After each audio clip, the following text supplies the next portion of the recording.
La petite boucle.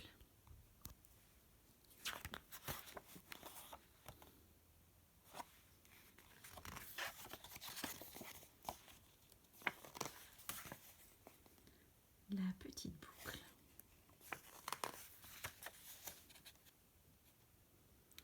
Fred a une jolie queue qui boucle sur son derrière. C'est très mignon, mais Fred n'est pas de cet avis. Il trouve cette petite boucle parfaitement ridicule. Pour le reste, Fred est comme un petit cochon, tout à fait comme les autres. Il est d'un beau rose pâle, agrémenté de taches là où il s'est couché dans la boue, et quand il mange, la tête plongée dans l'auge, il fait claquer ses babines. Et il grogne d'aise, comme tout cochon qui se respecte. Il n'y a que sa queue qu'il tracasse. Il voudrait qu'elle soit droite comme un crayon. Sam le chien a bien une superbe queue, pareille à un plumet. Celle du cheval, Hannibal, est longue et distinguée. La queue de la vache Géraldine est mince comme une ficelle, avec un bouquet de poils au bout. Même la queue d'un rat est plus belle que la mienne, constate Fred.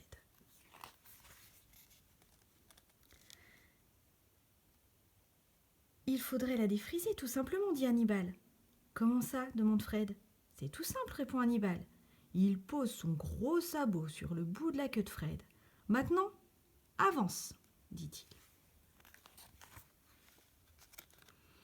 Fred fait un pas, puis un autre. Oui, ça fait mal. Petit à petit, cependant, sa queue s'étire et s'allonge. Quand elle est bien déroulée, Hannibal retire son sabot. Et ping, la queue de Fred redevient une petite boucle. Fred est propulsé dans les airs.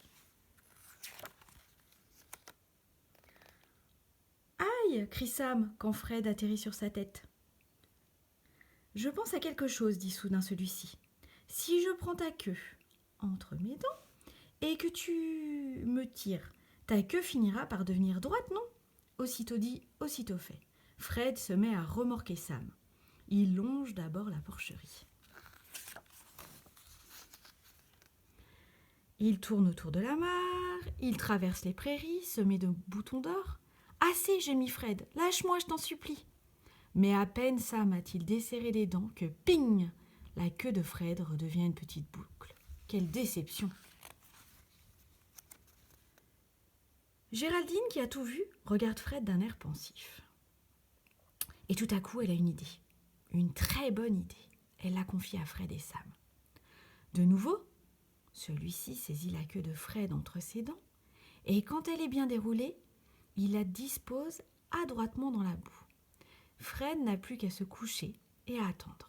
Cela lui semble très long, mais... Quand il se relève, sa queue ressemble à un long crayon tout mince. La boue a séché. « Youpi !» s'écrie Fred. Il se met à tourner sur lui-même pour mieux voir sa nouvelle queue toute droite. « Ouh !» crie Sam. Fred l'a touché en pleine poitrine.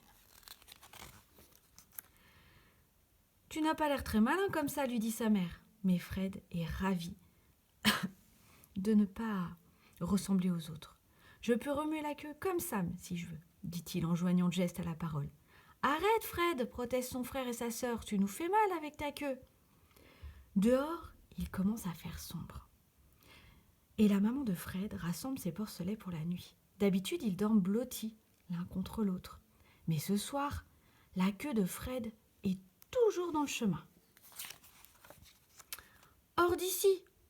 Fred lui crie ses frères et sœurs, et il le chasse hors de la porcherie. Pauvre Fred! Il essaie de se rouler sur lui-même, mais il a du mal à s'installer confortablement. Sa queue le gêne. À la longue, pourtant, il finit par s'endormir.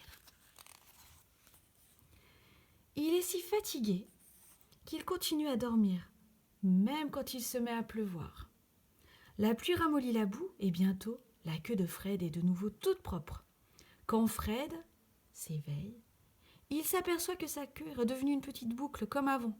Tout content, il retourne dans la porcherie. Une queue toute droite, ça ne sert à rien de toute façon, songe-t-il, en plongeant la tête dans l'auge avec tous ses frères et sœurs. Mais si j'avais un long museau comme celui d'Hannibal, au lieu de ce groin ridicule, je mangerai bien plus facilement.